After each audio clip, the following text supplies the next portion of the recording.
discuter entre nous en tant que chrétiens, dans la parole à tous les chrétiens.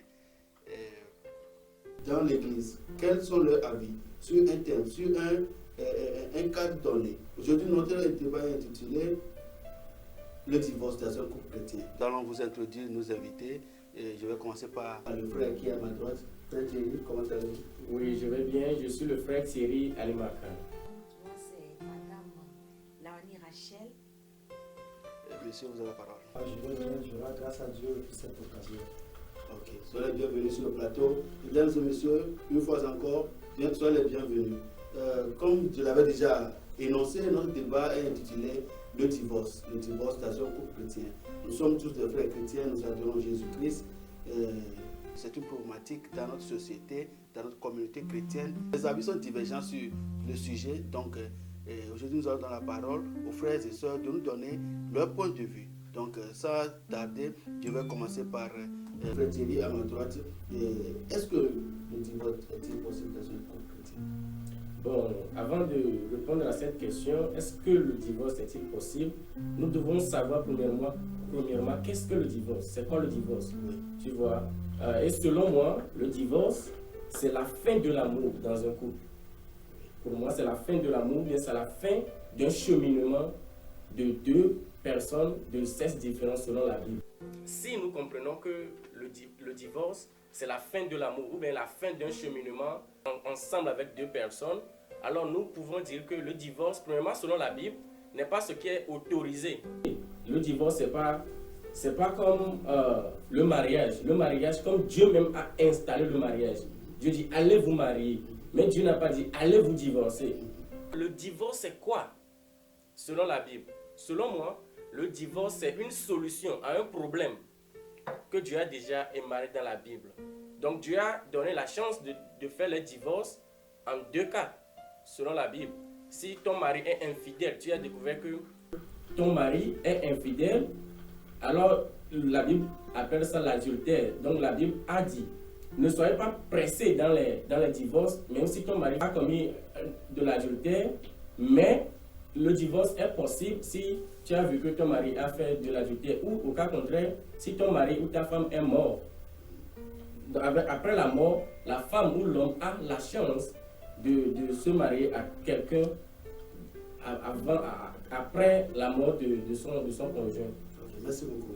Donc selon toi, le premier cas, c'est le cas d'adultère. Oui, Merci et la beaucoup. mort. Et la mort. Merci beaucoup. Madame Rachel, comment allez-vous? Oui, Une je fois vais bien. encore. Est-ce qu'un chrétien peut divorcer avec sa femme? Malheureusement, c'est ce que nous constatons aujourd'hui. Mais ce n'était pas la pensée de Dieu, au fait, que le divorce soit dans un couple de deux personnes qui se sont unies à vie. Parce que le mariage, c'est une union de vie. Ça ne doit pas être une union de 10 ans ou bien de 15 ans. Mais parce que Dieu lui-même, il a dit qu'il hait le divorce, qu'il n'aime pas le divorce. Nous pouvons le voir dans Malachie 2, le verset 16, partie A. Il dit que je hais le divorce. Mais dans certains cas, comme le frère l'a dit, ça peut arriver. Lorsque nous constatons que l'un des conjoints a été infidèle envers l'autre, ou bien lorsque nous constatons que un des conjoints malheureusement meurt ou décède, donc là, il peut y avoir divorce. Et il y a aussi ce que nous constatons aujourd'hui qui est courante, les violations conjugales et des choses que nous constatons aujourd'hui qui amènent le divorce. Donc, c'est ce que je peux dire. Merci beaucoup.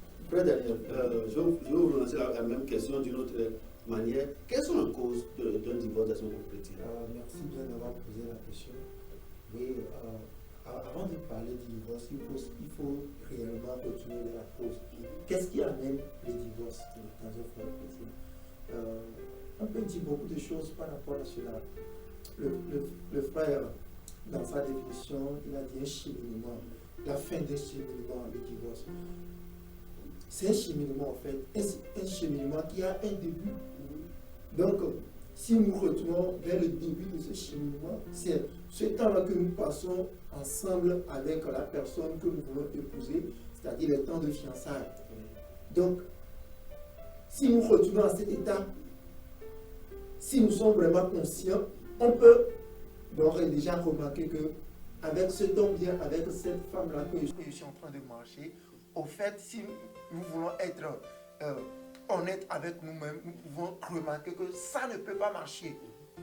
Ça ne peut pas marcher avec ce frère, ça ne peut pas marcher avec cette soeur. Donc, à ce stage, il vaut mieux arrêter le processus, ce cheminement à ce stade.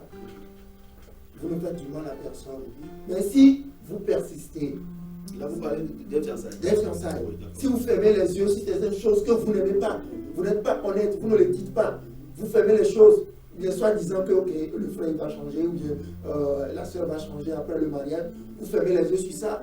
Et dans le mariage, vous faites face maintenant à des réalités. Parce que la réalité que nous avons pendant les fiançailles sont différentes des réalités que nous rencontrons après notre mariage. Oui. Donc, je dirais que la première cause, c'est lors de notre cheminement pendant les moments de fiançailles, au fait. Nous devons être honnêtes envers nous-mêmes, nous devons ouvrir les yeux, bien que nos cœurs parlent plus que nos raisons, mais nous devons apprendre à écouter aussi nos raisons. Si ça ne peut pas marcher, brisons le fiançailles. Merci beaucoup. Si je peux résumer en quelques mots, donc je peux résumer en disant que selon monsieur le frère Thierry, il dit que ce qui peut pousser un homme ou bien une femme à divorcer de son conjoint, d'abord c'est l'infidélité, secondo c'est la mort.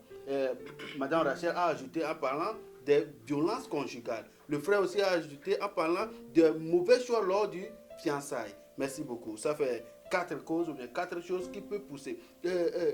Et si après le fiançailles, je vais vous relancer la parole encore, vous avez fait le choix, selon toi, ça a tout marché. Mais arrivé, selon toi, tu as fait un bon choix, mais arrivé dans le mariage, qu'est-ce qui peut amener maintenant à divorcer? Merci bien. Vous savez, dans la Bible, il y a quelque chose qui est vraiment extraordinaire. C'est que toutefois qu'on parle des choses spirituelles, on le compare au fait au couple. On le compare à la famille. Dieu, parlant de son église, la compare à la femme, à l'homme. C'est pourquoi nous pouvons lire quand Dieu dit que l'homme doit aimer sa femme comme Christ a aimé l'église et s'est sacrifié pour lui. Vous voyez? Donc, dans des causes dans le mariage, est-ce que nous allons dire que arrivé à un certain jour, l'homme n'arrive plus à aimer sa femme? Ou bien que la femme n'arrive plus à respecter son mari? Donc c'est ce qui va pousser l'un des deux couples à se retirer, à ne plus faire ce qu'il fait avant. Il y a des petites choses dans le couple qui amènent. Le divorce ne vient pas en un seul jour. Ça commence toujours quelque part. Ça commence par des choses que l'homme ne fait plus à sa femme. L'homme ne dit plus des paroles douces. L'homme n'est plus aux petits soins. La femme, quand l'homme parle, elle lui répond comme elle veut.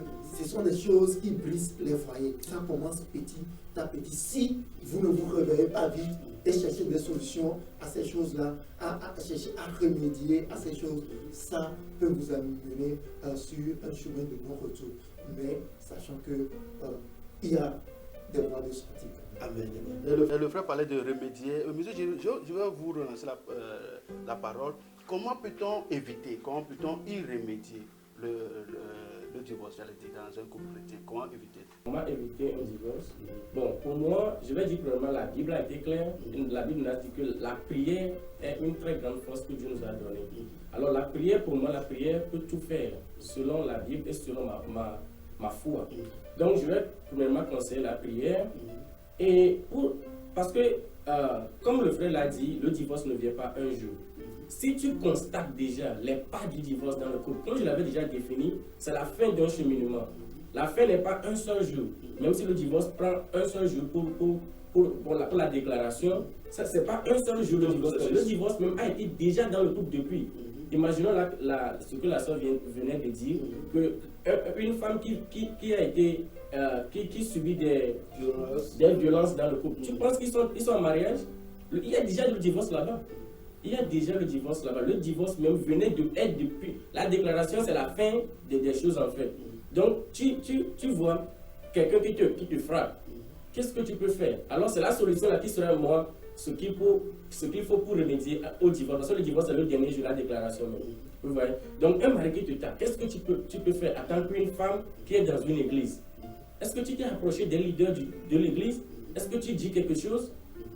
Tu vois? Donc pour moi ce sont les petites solutions que je peux dire. La prière premièrement et parler avec quelqu'un dans l'église comme la Bible l'a dit. Si tu parles avec quelqu'un et ça ne marche pas, parle avec une seule personne, une autre personne, et pour voir si ça peut marcher. Si ça marche à jamais, la Bible dit que le plan de Dieu pour les enfants de Dieu, c'est la joie. Si tu es dans un couple et on te frappe, je ne peux pas dire que c'est le plan de Dieu. Tu vois, tes enfants, quand on te frappe, on t'insulte dans la maison, les gens qui sont autour de vous, vous entendent. Ton enfant sera un maudit devant les gens qui sont dans votre aventure. Tu veux dire une moquerie? Une moquerie en fait. Donc je ne pense pas que le plan de Dieu, c'est une moquerie sur ta vie. Donc ça, c'est pas un couple. Il y a déjà le divorce là-bas. Merci beaucoup. Merci.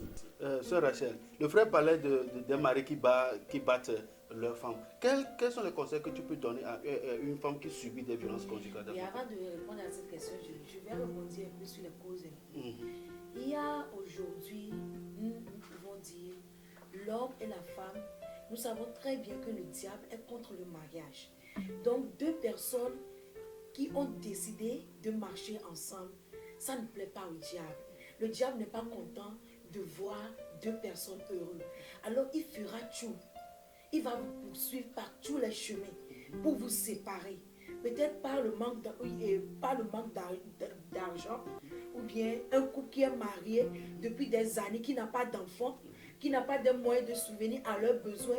Donc il y a ces petites choses qui amènent le doute et qui conduisent au divorce si les deux personnes ne reviennent pas à la parole de Dieu, si ces deux personnes ne reviennent pas à leur engagement qu'ils se sont dit le jour-là, ou bien lorsque la femme va vouloir comparer son mari à un autre homme pour dire que tu ne vois pas les autres, tu ne vois pas les autres femmes, tu ne vois pas comment elles sont habillées, ou bien lorsque l'homme va commencer par manquer de respect à sa femme, tu n'es pas soumise, tu es ceci, tu es cela, tu n'es pas bien habillée, tu ne vois pas comment les autres femmes sont et tout et tout. Donc il y a ces petites choses-là qui amènent ou bien qui conduisent au divorce aussi au fait.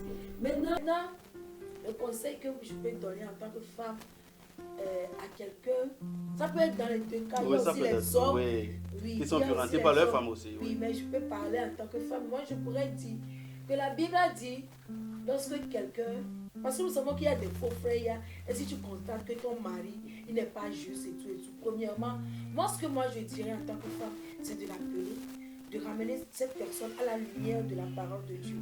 Est-ce qu'il peut faire ça à sa maman? Est-ce qu'il peut faire ça à sa soeur? Est-ce qu'il peut le faire? Et tu lui demandes, mais pourquoi tu me fais ça à moi? Je t'ai fait quoi? Tu lui poses la question. Mais si avec toutes ces tentatives, il n'arrive toujours pas, il faut le rappeler. Parce que vous êtes mariés. Vous êtes mariés premièrement chez les parents. Vous êtes mariés chez l'État. Et vous êtes venus devant la face de Dieu. Donc ça veut dire que c'est toute une assemblée qui était là pour célébrer le mariage. Oui, alors, oui, ils étaient témoins. Alors si ce dernier ne peut pas toujours comprendre qu'on ne bat pas une personne, on ne lève pas la main sur sa femme, il faut le ramener chez cette personne. Il faut le ramener chez les premiers responsables. Et ces premiers responsables vont lui parler, vont le conseiller.